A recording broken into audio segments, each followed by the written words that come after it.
To star Nityanand channel देखने के लिए धन्यवाद। आज मैं बात करूँगा प्रोफेशनल कोर्स यानी ग्रेजुएशन में आप प्रोफेशनल कोर्स क्या कर सकते हैं। स्पेशली जब मैथ से आपने 12th किया है या 12th का एग्ज़ाम दिया है, तो वो लड़के, वो बच्चे जो मतलब वो एस्पिरेंट जो 12th कंप्लीट करने के बाद बीटेक करने की सोच रहे हैं, बैचलर ऑफ टेक्नोलॉजी।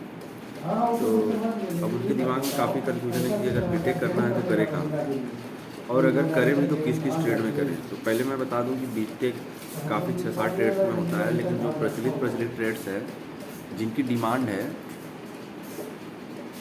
जिनको लोग पसंद करते हैं, मतलब कि करना चाहते हैं, आज के टाइम पे जो मार्केट में डिमांड है, जिसको करने से अगर आपके पास नॉलेज है प्रैक्टिकल और साथ साथ थ्योरेटिकल, तो जॉब मिल जाएगी। Not only you get the job, but also will get the higher package in the market if you acquire the knowledge as well as the company demanding that knowledge. If meet the criteria, definitely you will get. So what to do?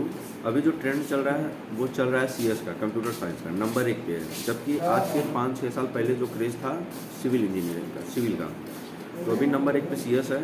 और CS का मतलब ये नहीं कि आपने computer science कहीं से भी कर लिया, बीटेक आपने कर लिया कंप्यूटर साइंस में, तो नहीं, डिपेंड करता है। ये भी एक इम्पॉर्टेंट टॉपिक है कि मतलब आप किस इंस्टीट्यूट से कर रहे हैं, किस यूनिवर्सिटी से कर रहे हैं, उसका इतिहास कैसा है। वहाँ पे जो आपको नॉलेज इम्पार्ट की जाएगी वो नॉलेज मार्केट में जो डिमांड है उसकी रिक्वायरमेंट से कितना मैच है। तो अब ऐसे किसी कॉलेज से आपने करके CS में पहुंच गए तो फिर कोई मतलब नहीं है, ना कोई प्लेसमेंट होगा। 10-12 हज़ार रुपये के लिए भी अब बेकार जॉब में मिलना मुश्किल है, और उसके बाद उतना तो आप पा नहीं पाओगे, और प्लस पैसे आपके भी अच्छे खासे जाएंगे, खूब जाएंगे। तो अगर आप करें तो मेरी माने तो सबसे पहला आप अपना, अगर अच्छा कॉलेज है तो पहले नंबर पे आप CS रखें। अगर CS मिल जाता है तो उससे करें। दूसरे नंबर पे आप इलेक्ट्रिकल का करें, इलेक्ट्रिकल इंजीनियरिंग से, इलेक्ट्रॉनिक एंड कम्युनिकेशन से नहीं, इलेक्ट्रिकल इंजीनियरिंग से करें। उसमें काफ़ी है, क्योंकि इलेक्ट्रिक्स का भी जो स्कोप है वो कभी कम नहीं होने वाला।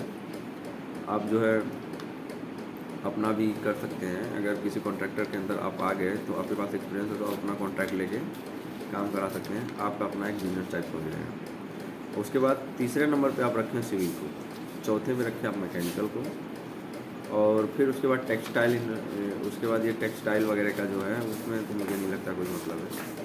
तो इन खास करके ऊपर के 3 ट्रेड्स में अगर आपको कोई मिलते हैं खास करके, और जैसे कि उसमें भी 2 सिविल या फिर इलेक्ट्रिकल, तो आप कर लें बीटेक, आपके लिए बढ़िया होगा। अब बीटेक करें कहाँ पे? तो बीटेक आप 2 जगह 2 इंस्टीट्यूट से कर सकते हो। एक तो प्राइवेट इंस्टीट्यूट, एक पब्लिक फंडेड यूनिवर्सिटी या इंस्टीट्यूट। पब्लिक फंडेड मतलब कि जो गवर्नमेंट कॉलेज हैं, और जहाँ से आप करेंगे तो आपकी फ़ी कम होगी, प्लस रेप्यूटेड कॉलेज होगा, डिग्री वैल्यूड होगी। और प्राइवेट कॉलेज, दूसरा आप प्राइवेट इंस्टीट्यूट से कर सकते हैं, जैसे MIT वगैरह हो गई, उसके बाद गलगोटिया वगैरह हो गई, GLA हो गई, ये सब जो प्राइवेट हैं। उसके बाद बाबू बनारसी दास लखनऊ में है, ऐसे दिल्ली वगैरह में बहुत कॉलेज मिल जाएंगे आपको। अगर आप यहाँ से करते हैं तो ऑफकोर्स नो डाउट ये पैकेज नहीं देते, पर इनकी फ़ी इतनी हाई होती है कि पूछो ही मत, गजब की फ़ी होती है। और पैकेज भी आपको मिल जाए ये भी बड़ा मुश्किल है। और तो हाँ, तो ये हो गया। तो मेरी सलाह कि आप करें तो गवर्नमेंट से करें। और अगर लोन लेके करने की बात आए तो भाई मत ही करना, क्योंकि एक्स्ट्रा बर्डन, एक्स्ट्रा प्रेशर रहेगा, हमेशा प्रेशराइज्ड रहोगे। स्टडी कम, लोन पे ज़्यादा ध्यान रहेगा अगर आपका फाइनेंशियल बैकग्राउंड सही नहीं है तो। और ख़ास करके लोन प्राइवेट इंस्टीट्यूट के लिए तो बिल्कुल भी नहीं, नो नहीं, मैं तो नहीं सजेस्ट करूँगा। हाँ, अब आते हैं गवर्नमेंट इंस्टीट्यूट की बात कर लेते हैं कि आप गवर्नमेंट इंस्टीट्यूट से अगर बीटेक करना चाहें तो कहाँ कहाँ से कर सकते हैं, कौन कौन से कॉलेज से आप कर सकते हैं। तो पहला तो हो गया IIT, Indian institute of technology. ये तो एकदम फेमस है, इसको बताने की ज़रूरत ही नहीं है। अगर आपकी फ़िनेंशियल बैकग्राउंड अच्छा है तो आप कोई कोचिंग वगैरह कर लीजिए, करके IIT दीजिए। JEE मेंस, JEE एडवांस अगर हो जाता है, अगर JEE मेंस में भी अच्छा रहा तो आपको NIT वगैरह मिल जाता है। NIT और IIT से अगर बीटेक करने का मौका मिलता है तो बेशक करिए। हाँ, लेकिन ट्रेड अच्छे हों। अब इलेक्ट्रॉनिक्स एंड कम्युनिकेशन या फिर टेक्सटाइल से करने का कोई मतलब नहीं है, आप NIT वगैरह से कर लेंगे, वो 4 साल बेकार ही जाएगा। हाँ, ये है कि आप ग्रेजुएट हो जाओ, तो ये इस चीज़ का भी आप ध्यान दीजिए। IIT हो गया, ये समझ लीजिए हाईयर पे एकदम। हाँ, IIT वगैरह में अगर आपका एडमिशन होता है उस टाइम पे अगर CS, इलेक्ट्रिकल, ये सब ट्रेड्स मिलते हैं अच्छे वाले, इवन सिविल तक, तो आप लोन ले लीजिएगा। बैंक लोन अगर मिल जाता है तो ले लीजिएगा, मिल जाता है ये।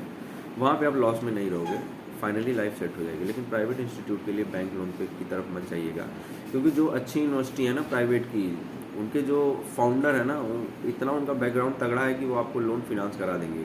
जो प्राइवेट बैंक है जैसे यस बैंक हो गया, उसके बाद कोटक हो गया, इन सब बैंक से आपको लोन फिनांस करा देंगे, क्योंकि उनका कॉलेज से टाई अप होता है। अब कॉलेज वाले को तो एक कैंडिडेट मिल गया, बैंक को भी एक ग्राहक मिल गया, घाटे में आप रहोगे, तो इस चीज़ को देख लीजिएगा। पर अगर IITs वगैरह से आप करते हैं तो बैंक लोन आपको SBI देगी, और SBI मतलब गवर्नमेंट कंपनी है तो उसका अलग है।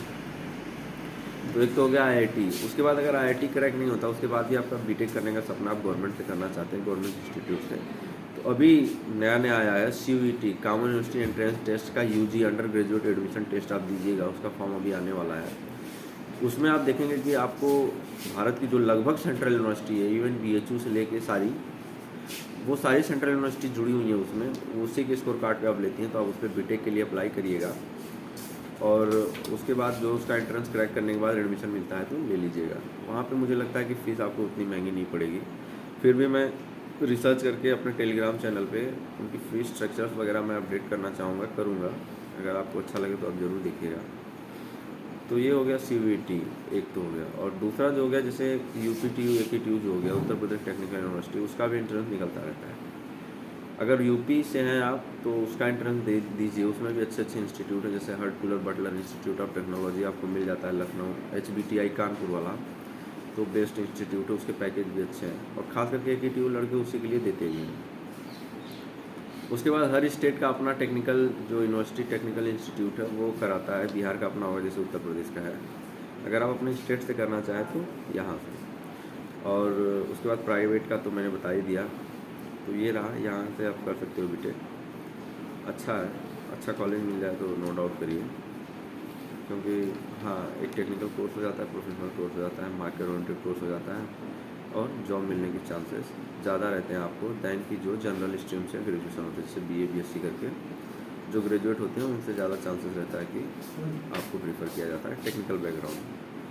और उसके बाद आप अगर बीटेक करते हैं तो बीटेक करने के बाद आप आगे क्या कर सकते हैं। जैसे अगर आपने बीटेक कर लिया, आपको अच्छा पैकेज भी मिल गया, लेकिन अगर प्राइवेट में आपका मन नहीं है, मूड नहीं है, तो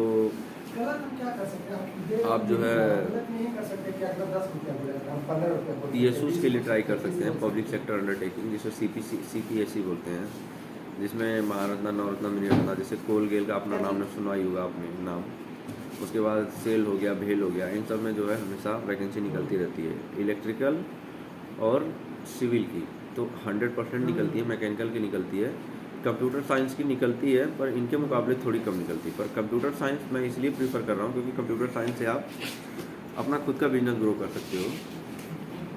एक बार आपने नॉलेज गेन कर लिया तो काफ़ी अच्छे स्कोप है, और प्राइवेट सेक्टर में तो कंप्यूटर साइंस की समझ लीजिए बहुत ज़्यादा डिमांड। बस यहीं तक मैं यही खत्म करता हूँ। Thank you so much. Hope आपको अच्छा लगा होगा।